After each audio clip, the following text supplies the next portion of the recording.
turning to Western Avenue. So here's the corner of Western and Washington. The courthouse is right here, Morristown County Courthouse. There's an office building there, and currently it's in a darker red. Our recommendation that it shouldn't be part of the, it's really a transitional site. It transitions into the lower scale Washington Street corridor, and we're recommending that that be downzoned as well. And it was previously an OB1 zone, which allows for 3-story office buildings. And it would be consistent, the new zoning would be consistent with that. And finally, at Madison and South Street, there was these frontages here. This change has already been implemented in this plan. It was the same blue color, was all along both sides of South Street and Madison Avenue. CMU1 is a 6-story zone that really is the OB2 zone that currently exists in Morristown as a 6-story office zone. What we've done is carry the existing South Street zoning, which maxes out at 3 stories with a 4th-story setback along this corridor.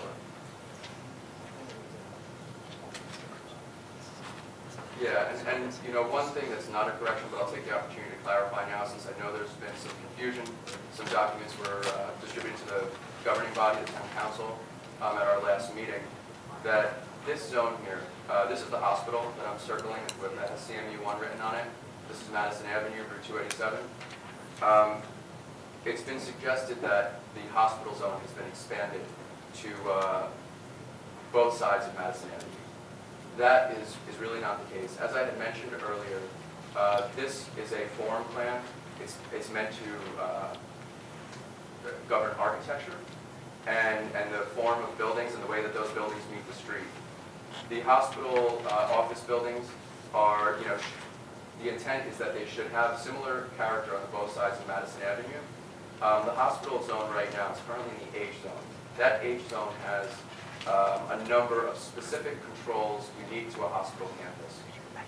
What we've done to accommodate that, and has always been in the draft versions of the plan, is it reads that it should be a conditional use. Hospitals are a conditional use in the CMU1 zone. We have not endeavored to spell out those conditions, but in the plan, I think that the council will have the right, absolutely, to do that as part of the codification process. It's not anticipated that hospitals would be as of right, and the conditions we would anticipate would be similar to the existing bulk and use conditions in the current H zone. Why did we do this? What this does for the municipality in order to protect it, the hospital is a use, it's an inherently beneficial use, stuck, you know, right within a residential neighborhood. That means that the design guidelines, buffers, those things are very important, and we feel like they're so important that they should not be considered to be what they call bulk requirements or would require C variances, which have a lower standard of proof. But if they're conditions to a conditional use, they will actually require a very heightened level of proof that if the hospital was not to build buffers or was not to provide certain things as part of a condition, the zoning, it would be before the zoning. And it's, in short, we are not expanding the hospital zone. So I'm going to go back to the PowerPoint now.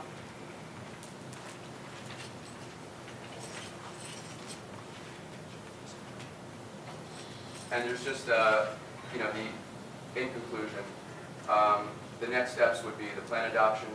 The master plan, the last section of the master plan is called implement. That envisions basically 3 big next steps. Maria, can you pick up the other phone? One's dying on me. Sorry. 3 big next steps, and one is to convene a master plan implementation committee that would involve different agencies within the town and stakeholders and local officials. That envisions developing a biannual action plan. There's a lot of recommendations that are and policy objectives contained in the master plan, and they need to be prioritized. And and they need to be scheduled. And that's what this implementation committee would do, and that's what the action plan would accomplish.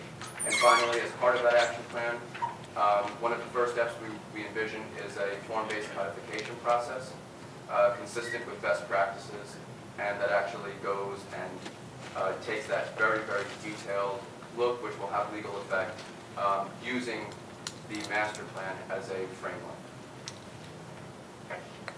So I don't know if you have anything else to add, but that was our presentation. Okay. Just have a question, because there seems to be some misunderstanding regarding the classifications for streets and corridors.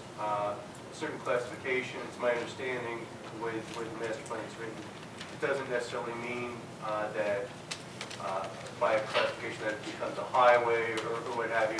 And really, it's meant to improve for both vehicles as well as pedestrians. So both of those, I believe, and correct me if I'm wrong, go into that decision what a particular classification for a street would be. It's an excellent question. Thank you for bringing it up. So one of the important things to note is that this plan has been a pretty innovative document. And most master plans in New Jersey or elsewhere do not go and classify and create their own street classifications. If there's additional questions, I can let Eric fill in, but we are not overruling the federal government. We are not overruling the county.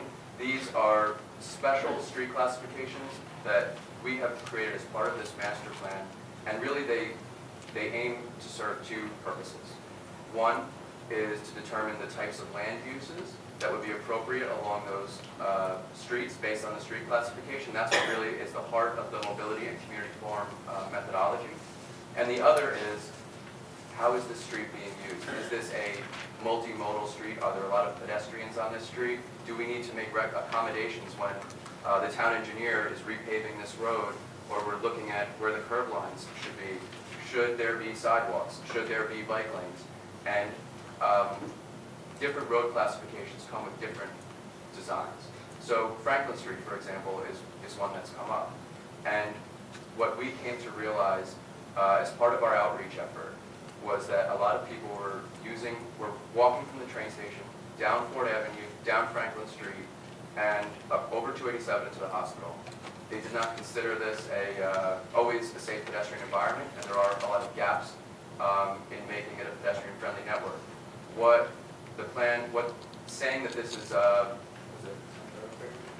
I see even the colors mix me up, that it's a town thoroughfare, saying that we need to have good sidewalks on this street, we need to have good bike lanes on this street, that this is a street that's not just used by cars, it's used by all types of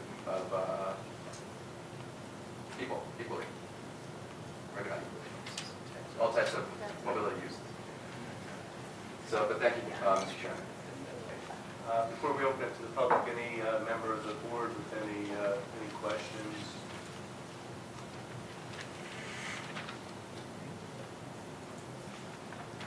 If not, I'll open it to the public, and basically because of the size of the audience, we're going to limit questions to 5 minutes. I have a little bit of leeway, but I think it's important to hear as much of many of you as possible. You came out here for a reason. So with that, I'll open. Yes. Just move up to the microphone.